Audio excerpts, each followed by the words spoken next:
This is Harold with Nurse Angie Reviews and Adventures. We're doing a little bit of a voiceover on this video today. We're at Woodside Cemetery in Middletown, Ohio. If you're ever in the Middletown, Ohio area, do stop by and check the cemetery out. Pretty well kept place. I am going to be talking along in the video a little bit. Again, this is a voiceover. Enjoy the video, guys.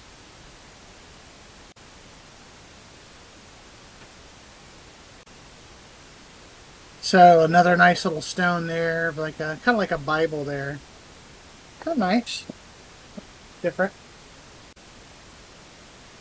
Again, my interpretation of the place was it was pretty well kept, large place.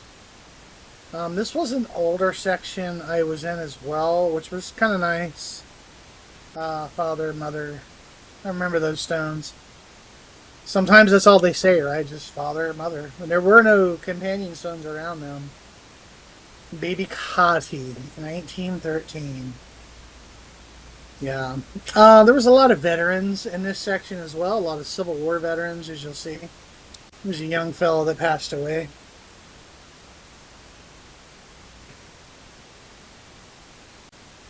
(1910).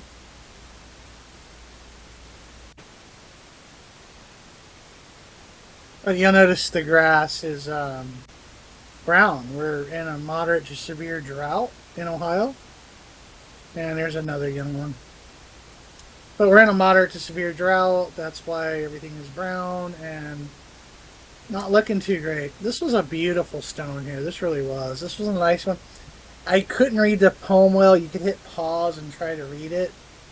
But it was a beautiful poem. I don't remember it. The audio got a little messed up. But it is a cool stone. So if you want to pause it, hit pause, and when I kind of zoom in on it, see if you could read it. Beautiful, beautiful stone.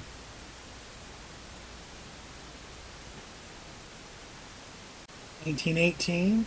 James Collins Watkins, James and Melvina Ward, 1918. Gall.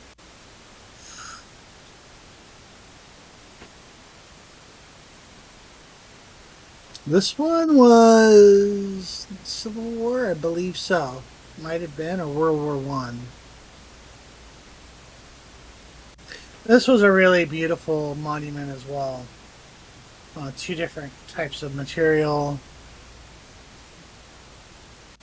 You're also noticing some of the Art Deco type stones. This was an interesting stone because it had this Art Deco main stone with these like Roman, almost Egyptian flower pots. I don't know how else to describe it. Pretty cool though. It was a nice, really nice stone. Really caught my attention. Look at the picture of this guy. Look how young he was. 1915 to 1937. He literally looks like a 40-year-old. And this was Ohio. I can't read it too well, but I believe that was World War One. Again, sometimes these flat sections yield you some treasures. There's Ohio Infantry, Civil War. So we tend not to hit as many of the flat sections because they're flat and there's not a lot in them. But as you can see here, sometimes those flat sections have hidden treasures on them. In this case, numerous Civil War markers that have been knocked over. It's like the 2nd Ohio Infantry, Civil War. So you never know, right? I mean, sometimes we tend to, the flat sections, we don't have a lot of time to cover those. But some things caught my attention in there, and that's why there's another one right there. Another Civil War. I believe this was the oldest part of the cemetery. I'm not sure what side of it I'm on, or east, west, north, or south. I want to say it was east. Somewhere.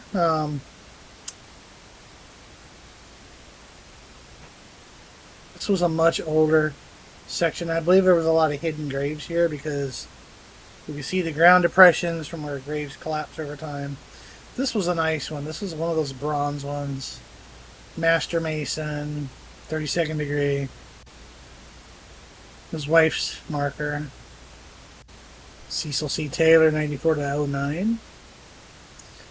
This was a really cool stone. I like these because there is some Freemason symbology here of the perfect asher, which is like you take a rough stone and you carve it into something perfect. And if you look at this stone, you can actually see that representation of how part of it's rough, and then they've chiseled in beautiful stonework but left some of the rough behind. And I think the symbology is that you're always striving, you're never finished trying to become a better person, so that's why the stone is unfinished. Another infantry Civil War. Clayton Smith, you can see the backing stones are beat up pretty bad. Mary Rom, 42 to 1895. So some fairly old stuff here. This section here, the trees is what I was looking at here. You have to understand something, that some of these trees could be 400 to 500 years old. So some of these trees predate some of the oldest stones in this place. So when these people were buried in the 1800s, those trees were there. That's something to think about, right? It's something to consider when you're in the cemetery. Is, man, you know, what is that tree saying? There's another good video of it. You can see the upper parts of the tree are dying. We had similar trees like that in the Metro Park here that were almost 600 years old. It's very possible those trees were here before there was even a grave in this place. Just something to think about, right? It's kind of, wow, you know, the stones are old here, but then you look at it and go, whoa, wait a minute. The tree's older than all of it. So we'd have to have it professionally dated, and I don't think the cemetery will let us do that, but those trees were massive and old.